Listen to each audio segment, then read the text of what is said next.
आपका news bulletin में। आपके साथ मैं हूं श्वेता तिवारी। बुलेटिन में बात करेंगे छिंदवाड़ा की, जहां नरवाई न जलाने के लिए कृषि विभाग द्वारा कार्यशाला का आयोजन किया गया है। साथ ही बात होगी फतेहपुर की, जहां रमजान महीने के अवसर पर भव्य रोजा इफ्तार कार्यक्रम का आयोजन किया गया है। ऐसी तमाम खबरों पर विस्तार से चर्चा करेंगे इस बुलेटिन में। करमसद आनंद म्यूनिसिपल कॉर्पोरेशन के स्टेट और टाउन प्लानिंग डिपार्टमेंट ने कमिश्नर के निर्देश पर विशेष अभियान चलाते हुए बापू नो ऑटलो होटल और रोसेटा कैफे का सरप्राइज निरीक्षण किया। जांच में पाया गया कि दोनों प्रतिष्ठान बिना आवश्यक परमिट और नगर निगम की मंजूरी के संचालित हो रहे थे। मालिकों ने आवश्यक दस्तावेज नहीं पेश किए, जिसके कारण दोनों होटलों को तुरंत सील कर 1-1 लाख रुपए का जुर्माना लगाया गया। अधिकारियों ने कहा कि नगर निगम क्षेत्र में ऐसे सभी होटल और रेस्टोरेंट की जांच जारी रहेगी और बिना परमिट संचालित पाए जाने पर उन्हें तुरंत सील कर पेनल्टी कार्रवाई की जाएगी। आनंद से सीनियर संवाददाता ताहिर मेमन की रिपोर्ट।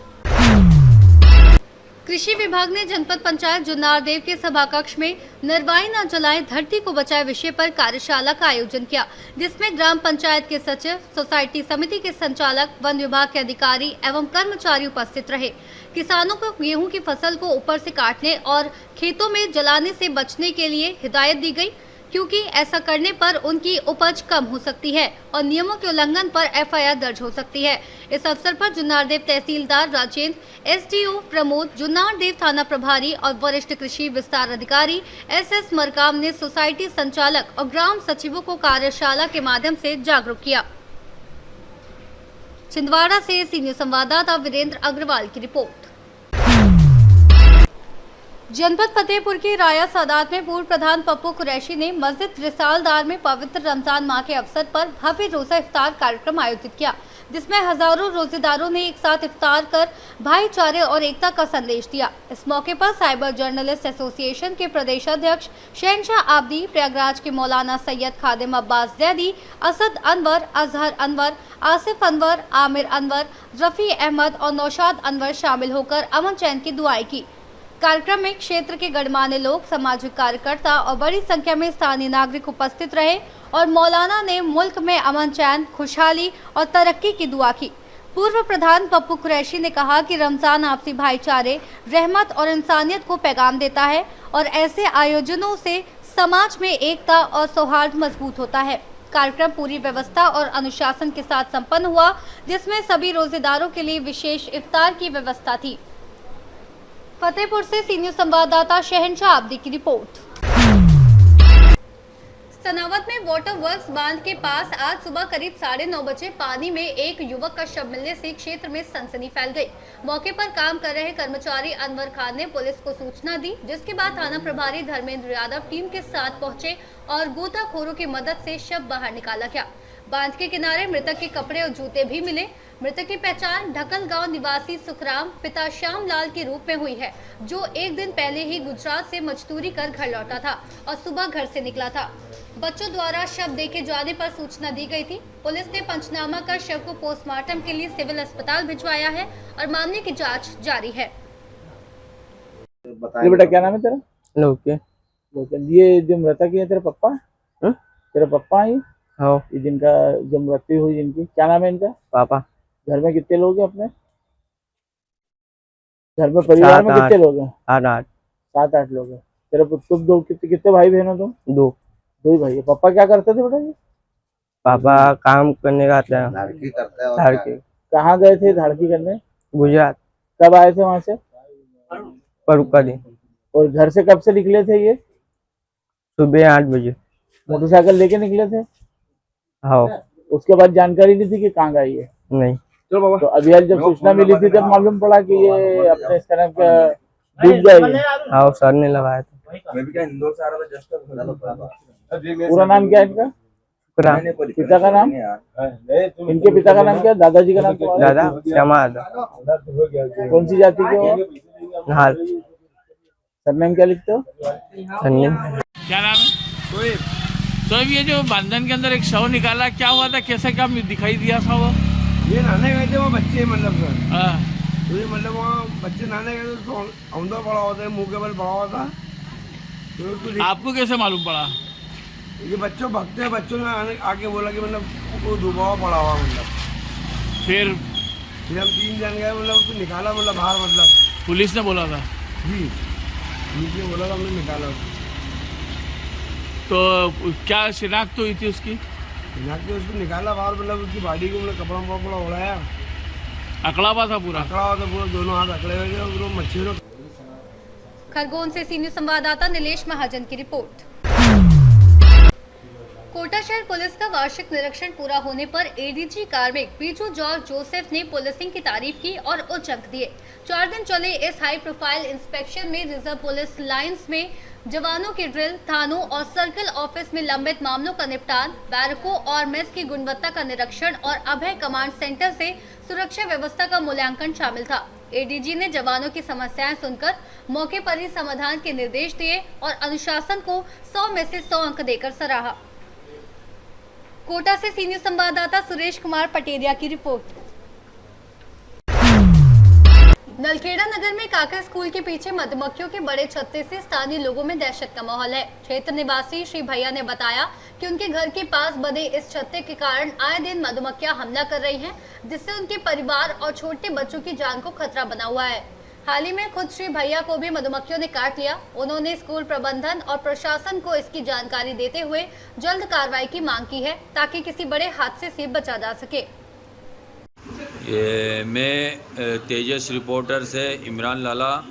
मैं आज एक व्यक्ति है, ये नलखेड़ा के ही, इनकी एक समस्या लेकर आया मेरे पास में, ये कि इनका घर अपने कक्का स्कूल के पास में ही है। उधर क्या है, कक्का स्कूल के दीवार पर सेत लगी है बहुरमाल बहुत बड़ी, जो इनके घर के पास में ही है। तो ये आते जाते उधर से, तो देखो है ये इनकी आँख के वहाँ पे सूज रहा है पूरा, ये इस जगह काटा। इनके बच्चे भी रहते हैं, मतलब इनके पोता पोती ये सब रहते हैं वहाँ पे। तो इनका ये कहना पड़ रहा है कि उस वहाँ से वो बहुर माल को कैसे भी करके हटाओ, क्योंकि हमारे को उससे ज़िंदगी, मतलब हमारे को मौत का खतरा है उससे, क्योंकि बहुर माल जब काटती है तो आदमी मर भी सकता है, ये सबको याद है। तो आप ये आप क्या कहना चाहते हो, आप बताइए। आपकी समस्या मैंने सुनी है, तो जैसे बहुर माल से क्या दिक्कत आ रही है आपको? अपना घर के पास है, धुआं अगर जाए तो वो तो माखा उड़ते हैं, धुआं जाता है, रोटी वोटी पकती है, खाना पकता है ना, तो धुआं जाता है, उससे बहुर माल उड़ती है। तो आपका घर वहीं पे क्या है, किधर आ गया है? बेसोदा, ये इधर कक्का स्कूल की दीवार और इधर कक्का स्कूल, ये बेसोदा रोड तरफ। तो आपने स्कूल वाले से बोला? स्कूल वाले से बोला तो उन्होंने कोई सुनवाई नहीं करी, उन्होंने गले पे काट खाया। ओए, तो बहुर माल का तो ऐसा काम है कि आदमी की मौत भी हो जाए इससे। तो नलखेड़ा से सीनियर संवाददाता इमरान लाला की रिपोर्ट। सतपुर के लालबाग राजा गणपति मंदिर, हनुमान मंदिर और विनायक मंदिर की दान पेटियों में चोरी के आरोपी रितेश सुबार को पुलिस ने गिरफ्तार किया है। 11 फरवरी 2026 को हुई इस चोरी की घटना में अज्ञात व्यक्तियों ने दान पेटियां तोड़कर नकदी चुराई थी। क्राइम ब्रांच यूनिट 2 की टीम ने सीसीटीवी फुटेज और गुप्त सूचना के आधार पर रितेश और उसके साथी की पहचान की और रितेश को उसके निवास स्थान से हिरासत में लिया। पूछताछ में उसने चोरी की घटना स्वीकार की, जिसके बाद चोरी का सामान जब्त कर सतपुर पुलिस स्टेशन को सौंपा गया। ये कार्रवाई पुलिस आयुक्त संदीप कर्णिक, पुलिस उपायुक्त किरण कुमार चौहान, सहायक पुलिस आयुक्त संदीप मिटके और अपराध शाखा इकाई 2 के अधिकारियों के मार्गदर्शन में संपन्न हुई। नासिक से सीनियर संवाददाता प्रकाश की रिपोर्ट। जिला परिषद में राष्ट्रवादी कांग्रेस पार्टी स्वर्गीय अजित पवार गुट ने सत्ता बरकरार रखी है और अध्यक्ष पद पर वीर धवल जगदाले पाटिल गौंड का चयन किया गया। वे लगातार 3 बार जीत चुके ग्रामीण विकास और प्रशासन में मजबूत पकड़ वाले पार्टी के भरोसेमंद नेता हैं। जिला परिषद में कुल 73 में से लगभग 50+ सीटें जीतकर पार्टी ने स्पष्ट बहुमत बनाया और लगातार चौथी बार सत्ता पर कब्जा रखा। भाजपा, शिवसेना और अन्य दलों की तुलना में अजित पवार गुट का ग्रामीण क्षेत्रों में दबदबा कायम रहा और उनके संगठन और रणनीति का असर चुनाव परिणाम में साफ देखा गया। पुणे से सीनियर संवाददाता प्रभव चंद्रकांत काले की रिपोर्ट। मध्य प्रदेश के रीवा जिले के रायपुर कलचुलियान में नल जल योजना भ्रष्टाचार की भेंट चढ़ गई है। यहां करोड़ों की लागत से बनाई गई पानी की टंकियां निर्माण में फर्जीवाड़े और घटिया सामग्री के कारण धंस गई हैं, जिससे जनता को पीने के लिए गंदा पानी ही उपलब्ध है। ऊंची कीमत पर पानी खरीदने वाले सक्षम लोग भी हैं, लेकिन गरीब ग्रामीण झिर्रियों और दूषित जल स्रोतों पर निर्भर है।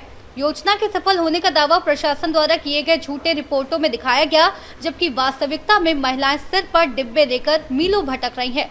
भ्रष्टाचार और लापरवाही के कारण हर घर जल का लक्ष्य अब रायपुर करचुलियान में छल जल में बदल गया है और ग्रामीण बीमार होने के खतरे में है। आपका हमारी रीता साकी, ये जगह का क्या नाम है? ये रायपुर करचुलियान। रायपुर करचुलियान। पानी की टंकी यहाँ बनी हुई है? हाँ बनी है, नदिया में आधी दूरी। तो पानी आप लोगों को लेने आ रहा है घर पे या नहीं है? दूरी दूरी से आ रहा है पानी हमका पता नहीं। पानी की टंकी कब बनी है आपके यहाँ? अरे 3 साल हो गया, 3 साल हो गया बनी। 3 साल हो गए, लेकिन पानी की सुविधा अभी तक नहीं मिल पा रही। रायपुर में पानी को कंताल है, तो इसके अलावा हैंडपंप वगैरह कुछ नहीं, सब बंद है। पानी आप कहाँ से लेती हैं? बहुत दूरी से पानी आती है। तो आपने कभी इसकी शिकायत की है? अरे कोई से नहीं शिकायत की है, कोक सुनाई वाले हैं। क्यों नहीं सुनाते, का बताइए। तो पानी आप लोग को कितनी दूर से लाना पड़ता है? अरे बहुत दूरी जाते पानी, जहाँ जहाँ बोर चालू होते वहाँ नहीं पहुँच जाते हैं पानी में। पानी भी जैसा कि मैंने अभी देखा कि पानी भी बहुत गंदा आ रहा है, तो इस तरीके 20 रुपया डब्बा खुदा महीना खरीदी थी। पानी का डिब्बा आप लेते हैं? खरीदी थी, महीना लगातार डेली। है आपका? राम श्रवण गुप्ता। ये जो पानी की टंकी है, तो ये कब बनी थी? ये साल भर हो गया मान लीजिए। साल भर बने हो गया। ये पानी इसमें कब तक आया है? पानी 3 महीना तक आया है, 8 दिन में। 3 महीने तक पानी आया? लगातार पानी आता था पहले? हाँ। अभी ये क्या समस्या हुई है? समस्या ये हो गई है, कचरा नाली तो भाटे रहे हैं, ऊपर प्लास्टर का झीन थी, पानी रोड का झीन, बैठ के टंकी जल गई। तो आपका कहना है कि इसमें भारी अनियमितता और भ्रष्टाचार किया गया था, जिसकी वजह से ये टंकी जो है लोड लेने की वजह से ये नीचे धंस गई और फूट गई। हाँ, कचरा से भाट दिया गया था, ऊपर से सीमेंट से पैक कर दिया गया, इससे बैठ गई। और जितना टंकी बनी हुई है, कहीं किसी में पानी नहीं गया आज तक।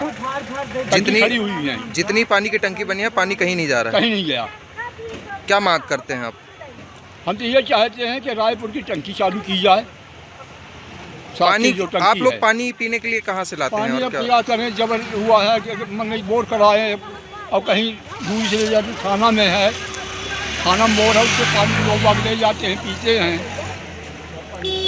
अच्छा, ये भारी गर्मी का अब समय चालू हो गया है। हाँ। और यहाँ पे जिस तरीके से पानी की कमी नहीं होनी चाहिए, और ये अभी साल भर नहीं हुए आपने बताया पानी की टंकी के बने हुए, और ये पानी की टंकी जो है वो पूरी तरह से एकदम जर्जर हो चुकी है, टूट चुकी है। हाँ, टूट गए। तो क्या लगता है आपको कि ये कहीं ना कहीं एक बड़ी लापरवाही है, भ्रष्टाचार ये नहीं है? ये इस टंकी में लापरवाही की गई, जिसे कचरे से भर करके कचरे में ही पानी डाला गया और उससे टंकी भ्रष्ट हो गई। ये कहाँ की टंकी है? यह रायपुर करचुलियान ग्राम पंचायत के थाना के जस्ट सामने लगी हुई है, और जितने रायपुर में टंकी लगाई गई हैं, सबकी स्थिति यही है। मैं आपका संजय रावत। आप यहीं ग्रामीण ही हैं? हाँ, ग्रामीण। जगह का नाम क्या है आपका? रायपुर करचुलियान। रायपुर करचुलियान। हाँ। ये पानी की टंकी जैसे कि मैं देख पा रहा हूँ यहाँ पे बनी हुई है। हाँ। ये कितने वर्ष हो गए? ये 1 साल हो गया, 1.5 साल। 1.5 साल हो गए। हाँ। क्या पानी अभी आप लोगों को मिल रहा है? नहीं मिल रहा है हम लोग को पानी। किलोमीटर पानी उसमें सप्लाई ही नहीं है। पानी आपको नहीं मिल पा रहा अभी? नहीं। तो आप लोग पानी के लिए कहाँ जाते हैं? गाँव के पास ये पंप है, कुछ बोर और कुआं है, तो वही उसी में से काम चलाते हैं। क्या करें? तो पानी आप लोगों को अभी हमने जैसा कि पता किया और भी लोगों से गांव में कि उन्होंने बोला कि पानी यहाँ खरीदा भी जा रहा है। हाँ, गाड़ी से मीठा पानी मंगवावा जाते हैं। आरओ वाला पानी आता है। मन मंगवावत है, आरओ वाला पानी मंगवावत है। क्या नाम है आपका? बहोरी रावत। आप ग्रामीण ही हैं? हाँ। आपको पानी की जैसे कि टंकी की सुविधा यहाँ पे दी गई है, लेकिन आपने बताया कि 1.5-2 साल हो गए बने हुए, अभी तक पानी नहीं आ रहा है। नहीं चला। तो इसका क्या कारण हो सकता है कि अभी तक पानी की समस्याएं आप लोगों को बनी हुई हैं? अब ये क्या बताई क्वेश्चन ठेकेदार है का बात, तो वो बोरा या है का गाड़ी बस चालू करा दे, तुम पानी नहीं तो वो भर नहीं चालू कराए। यहाँ जनता जनार्दन के पास में कभी नेता प्रतिनिधि या फिर कोई भी उनके लोग आते हैं? हो गया एंड तक है, उनके कर्मचारी लोग आवत हो गए, देखता कैसे फोटो लगी अपना यहाँ चलेगा। तो आप लोगों को कभी मतलब पानी की सुविधा के लिए किसी ने बोला नहीं, या फिर आपने कभी कोई शिकायत नहीं की? अब मैंने शिकायत के लगे करे जाए, करबो कर के लगे जाए। ये नागेंद्र सिंह विधायक है, जाना थे का नहीं जाना था कि पानी कमी रायपुर करचुलियान में, फिर भी सुनवाई नहीं हो रही? कहाँ नहीं। अभी यार नदी में कहीं पानी आवे वाला यार 1.5 महीने से पानी नहीं आवा। तो क्या मांग करते हैं आपकी? ये कहीं ना कहीं एक भ्रष्टाचार के नियम के तहत आ रहा है या नहीं? पानी जरूरी है। सरकार का तो ऐलान था कि 2024 तक हर घर में पानी जो है वो पहुंचाया जाएगा। कहाँ यहाँ बस दू जूठे टंकी है रायपुर में, दोनों नहीं चालू भाई यहाँ। एक ठो कहती बनी आगे वो ऐसे पड़ी ही आई हो पड़ी। तो ये खड़े खड़े यहाँ पे जो टंकियाँ हैं, हाँ। ये जैसे कि मैं देख पा रहा हूँ इसका बेस भी कंप्लीट नहीं है, अभी काम भी कंप्लीट नहीं हुआ है। हाँ, कुछ नहीं कंप्लीट। तो क्या लगता है आप लोगों को कि ये कहीं ना कहीं इसमें धांधलीबाजी हुई है, पैसे की कमीशन खोरी हुई है या नहीं हुई है? अब ये कुछ न कुछ तो हो ही तब न रुकावट ही। रीवा से सी न्यूज़ संवाददाता अर्जुन तिवारी की रिपोर्ट। सूरजपुर पुलिस ने गायत्री खदान में अवैध कोयला चोरी के खिलाफ कार्रवाई करते हुए लगभग 33 टन कोयला और 13 मोटरसाइकिल व 7 साइकिल जब्त किए हैं। पुलिस की छापेमारी के दौरान कोयला चोरी में शामिल लोग मौके से फरार हो गए। जब्त कोयला खदान प्रबंधन को सौंप दिया गया है, जबकि वाहनों के मालिकों की पहचान की जा रही है। एसएसपी प्रशांत ठाकुर ने बताया कि अवैध कोयला कारोबार और इसके नेटवर्क को तोड़ने के लिए कार्रवाई जारी रहेगी और खदान प्रबंधन को सुरक्षा कड़ी करने के निर्देश दिए गए हैं। गायत्री खदान जो कि एससीसीएल का है, उसके खदान पे से कोयला चोरी के संबंध में जानकारी प्राप्त हुई थी, इसलिए आज एक टीम बना के थाना प्रभारी और एसडीओपी दोनों गए थे और वहाँ पे रेड किया। रेड करने पे कोयले कुछ बाइक मिले, लोगों ने कोयले चोरी करके जा रहे थे, वो भागे हैं, उस पर कार्रवाई। सूरजपुर से सी न्यूज़ संवाददाता सुरेंद्र साहू की रिपोर्ट।